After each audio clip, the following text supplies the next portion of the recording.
And good morning. It's Tuesday at 8, so that means Breakfast with Bill. Thank you so much for joining us today. Last week when we left off, we were talking about questions. We're going to pick up there today.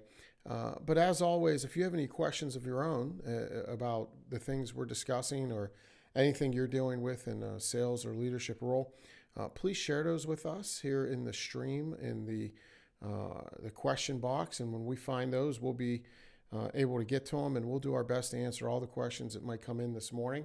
I say that, I think we'll be okay. We'll get to them all. And we'll have Evan break in when they come up. Okay, Evan, let me know if we do get any questions, and we'll be able to jump in and answer those as quickly as possible. So as I said, last week we had a good conversation about questions, and we had some good feedback throughout the week, so we thought we'd continue on with discussing questions this week. And understanding the power of questions. And as we said last week, we like to call them invitations to conversation, right? So how do we extend these invitations to conversation to people that allow them to start to share what they're going through, the challenges they have, some of their hopes and dreams with us, so that we can better respond to those and better engage and build relationship.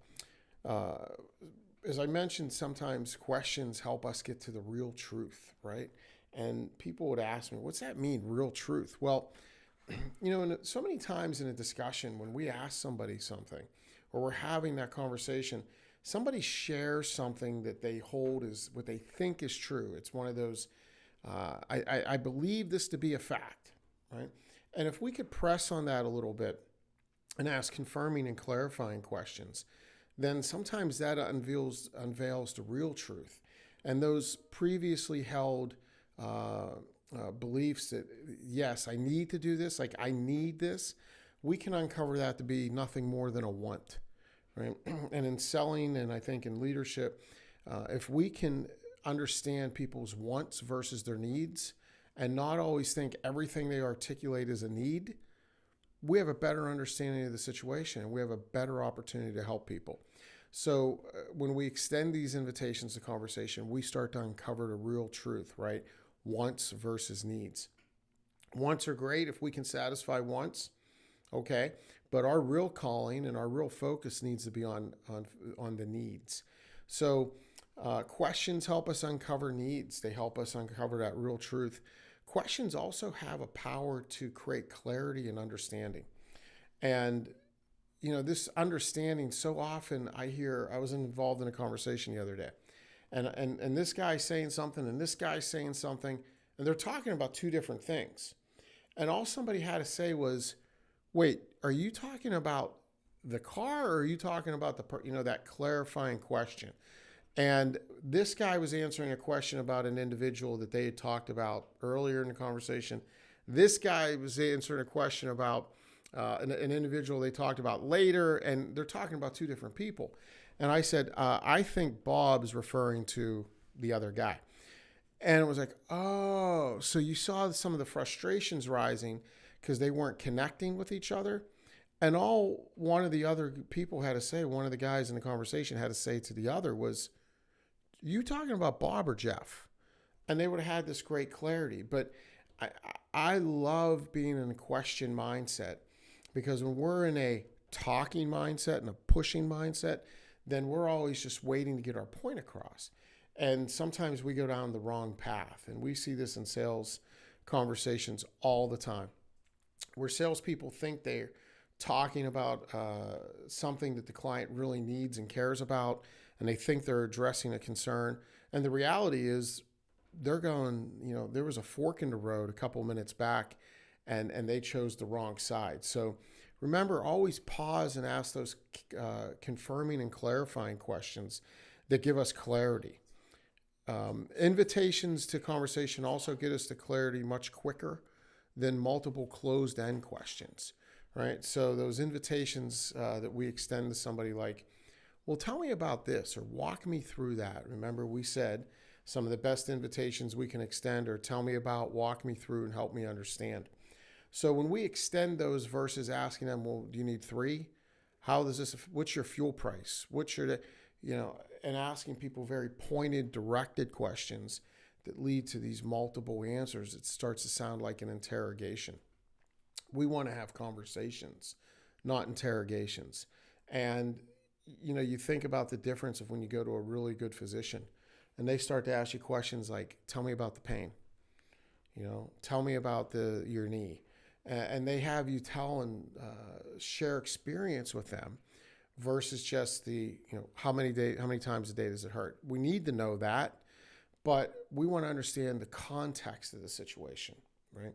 And questions allow us to understand that context. So remember, let's always push on so that we can have better understanding versus just thinking we know. We always like to say it's better to know than think we know. So let's make sure we're moving forward and we really understand.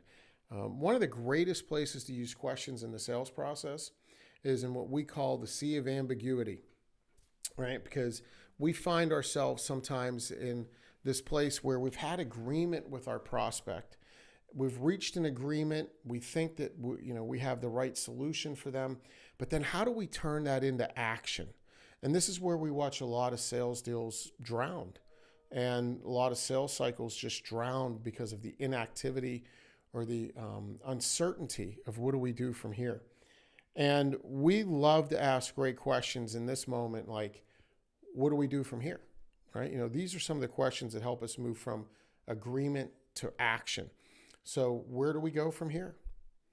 What makes sense from here? Do you want my help? What would you do if you were me? Right? Because so often our prospects, they don't know where we go from here. We have agreement. I know I need action, but I don't always know the buying process, or I don't always know exactly who needs to get involved. And we need to help them think that out. Because some of our prospects and some of our clients are going to be people that think as they speak. So as we can get them to talk it out, they start to bring clarity to that moment themselves. So remember, next time you're in a sales situation or sales cycle and somebody says, yeah, this sounds good, I think this would make sense, but we don't know how to get to action, ask them very simply, where do we go from here? What makes sense, right? What makes sense from here? What do we do next? Do you want my help? And what would you do if you were me? That do you want my help question is very powerful if you're selling services, right? If you're selling widgets or commodity items or you're selling hard goods, you don't need to ask that question because it doesn't fit. But if you're selling professional services and something that is going to essentially be you, where you're the product, asking somebody if they want your help is a very powerful question because it starts to elicit that emotional response of help. So don't be afraid to ask people if they need your help. Another area where questions can be very valuable is when you're displaying data, right? And I want to show you a slide that we generate when we evaluate a sales team. So when we do an engagement with a client and we're beginning to work with their sales team, one of the slides we create is this one because we ask the customer, we let them know we're going to evaluate each of your individuals and we're going to ask each of the members of your sales team to think of 4 proposal-ready sales cycles, 4 proposal-ready opportunities that are ready to close. And then we ask them 19 questions about each of those opportunities. And then we reshape the pipeline. So if you look at the top left, that's what a normal funnel would look like, right? We have lots of stuff at the top that are, we call those suspects. We ask them some questions, do a little bit of information gathering, and we are able to see if they are actually prospects for us. And then we're able to start doing some qualification to see if they're qualified, and ultimately we close them. So that's what a normal sales funnel would look like. As we always tell our clients, the one on the bottom left is what your funnel should look like right now, because we asked your people for 4 proposal-ready opportunities that all should be ready to close. And then when we reshape the pipeline based on the information we learn in the evaluation, we demonstrate back to them that pipeline on the right, which is their funnel based on the information their salespeople have. And in this case, when we presented it back to the client, they saw that 87% of their pipeline was still in the suspect phase, right? Only 7% had moved to the prospect phase, and only 7% had been qualified. None of their opportunities were ready to close based on the information their salespeople had gathered at that point. And at this point, when we display the slide to the customer, there's many questions we can ask them. My favorite to ask is, tell me about your forecast, right? And when they look at that slide and they say, oh, let me tell you about my forecast. We haven't hit a forecast in a year. And this is why. It brings great clarity. So, I can ask them many questions at that slide, but the easiest one, the one that elicits the greatest emotional response and gets them sharing the most, is simply, tell me about your forecasts. And that usually takes them wherever they want to go. Now, if you're working with somebody that doesn't have an engagement at that point, or they're like, well, what do you mean? Tell you about my forecast. Well, tell me about the forecast accuracy. When you look back over the past year, how accurate have your forecasts been month to month or quarter to quarter? And get them sharing versus just saying to them, now you have a forecast problem, right? So there's where questions can become so powerful for us, especially if we have good information, especially if we have some insights, because at that point we're able to also use questions to demonstrate expertise. And we had a conversation yesterday with one of our clients who's in the advertising space. And they work with very similar companies, right? They might work with a lot of restaurants, or they work with a lot of physicians. They work with a lot of dentists. So they understand the problems that a lot of these folks are dealing with before they walk in the door. And they could go in and ask blank questions like, are more customers important to you? But they know some of the challenges that everybody's dealing with in these markets and in these verticals. So it becomes much more powerful for them to ask those insightful questions like, how are you dealing with blank? And, currently we're living through COVID times here in Pennsylvania, where we're broadcasting from. And a lot of restaurants, I think all restaurants are functioning at 25% of capacity. So if they go in and start the conversation as a business professional, saying, hey, I know you guys are limited with 25% capacity. Are you looking to fill that up, or are you doing what many restaurants that we work with are doing and just trying to boost your takeout business? And if you start having a conversation about those things, we ultimately can get to advertising solutions.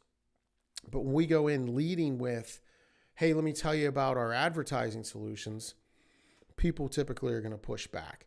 So in that case, it's very important to demonstrate and position ourselves as being a professional who has expertise.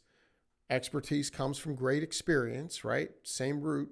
So demonstrating we have great experience and great expertise by asking those insightful questions that demonstrate we have some knowledge about their business. So think about how you might use those. And, think about the conversations that you're having today. And are you leading with questions? Are you leading with those invitations to conversation? Or are you leading with information? Are you becoming a product pusher? We talk about being a feature preacher. Somebody that just goes in and always is preaching to people, preaching at people about the features of your product, your service, or your company. Most people don't care about those things. We find what people care about are outcomes, successful outcomes and solutions. Because everybody has a problem they're dealing with. Everybody has a problem they're trying to manage against. So how do you bring solutions to those problems? And we demonstrate our ability to bring solutions to those problems by being someone who's a great questioner. Questions are half the battle of great communication, though, right? Because great communicators do two things really well. They're able to ask great questions, offer those invitations to conversation, and then they listen well. And I'd ask you to look in the mirror and ask yourself, how well do I listen?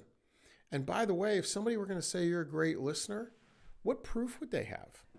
And I always like to ask people, how do people, when you say someone's a great listener, why do you say they're a great listener? What do they do to let you know they're a great listener? Well, the reality is they prove that they're listening. Right? So when we're having a conversation with somebody and we think, or I should say we believe, we're convicted that they're listening to us, we're willing to share more. So how do we prove that we're listening? How do we become great listeners? There's a couple things we could do. The first thing is make eye contact, right? If we're making eye contact with somebody, they know that we're engaged with them versus looking up, looking around, looking at our watch. A lot of my colleagues tell me that this Apple Watch is the worst thing that's ever happened to me because I'll be in the middle of the conversation with somebody, making eye contact with them, and my wrist buzzes, and I go, oh. Right? So don't be me in that case. Try to avoid your wrist if you have an Apple Watch and it's buzzing at you. But prove that you're listening by making great eye contact. You can also prove that you're listening by nodding your head in agreement or letting somebody know that you're absorbing what they're sharing with you. Right? You can ask great confirming and clarifying questions. Don't interrupt somebody all the time, but if there's something that's a little ambiguous, ask. So, oh, really? That happened? Or when did that happen? And they'll tell you more and more and more. And the more we engage people and prove that we're listening, the more they're going to share with us. So prove that you're a great listener. Now, the one time that it's okay to not make eye contact is if we're doing the one thing that is like the greatest proof that we're listening, and that is taking notes. There's no better way to prove to somebody that you're listening than taking notes. I used to be a big journaler. I love writing notes out. But just because of ease of management of notes, I've moved to OneNote on my iPad. And I'm able to type faster. I'm able to capture things and listen. And I'm able to go back later and use those notes for something meaningful. So I always like to let somebody know, say, hey, I'm going to take notes on my iPad, okay? Letting them know I'm engaged so they don't think you're doing email or doing something else. But if you like to handwrite notes, there's no better way to prove to somebody that you're listening. And what we find is when you take notes and you're finishing a thought that they might have shared with you, people keep talking. They keep sharing more and more and more, which is awesome, right? Because as we always say, what they have to tell us is far more important than what we have to tell them. So ask great questions. Follow those questions up with proof that you're listening by making great eye contact, by nodding your head, by taking notes, and asking people clarifying and confirming questions. And I guarantee you that you're going to have better interactions and you're going to drive up your intimacy with the relationships that you have and the sales cycles that you're involved in, and you're going to get better outcomes. Ask those clarifying, confirming questions, and at the end of encounters, we have to schedule a clear next step. So we have to ask somebody what makes sense from here. And being able to get something on a calendar, right, is very powerful. So at the end of encounters, asking people what makes sense from here, when should we get together again? And then when they say, well, follow up with me in a couple weeks, it's really easy to go to our phone and say, a couple weeks, that looks like the first week of September, what day works for you? Because those are the most powerful questions we can have, the most impactful questions, the ones that allow us to establish clear next steps. So as always, we appreciate your time on Tuesday morning. We'll be back with you next week at 8 o'clock. We're not sure what we're going to talk about yet next week. A lot of that will be driven by some of the questions we get and some of the feedback we get between now and then. So if you have a topic you'd like us to review or share some insights on, please share that with us either via email. You can email me directly at bill@telericogroup.com. You can share that with us on our LinkedIn page or Facebook page, and we'll be sure to get to those questions and comments next week. So again, thanks so much for your time today. Go make it a great Tuesday, and God bless.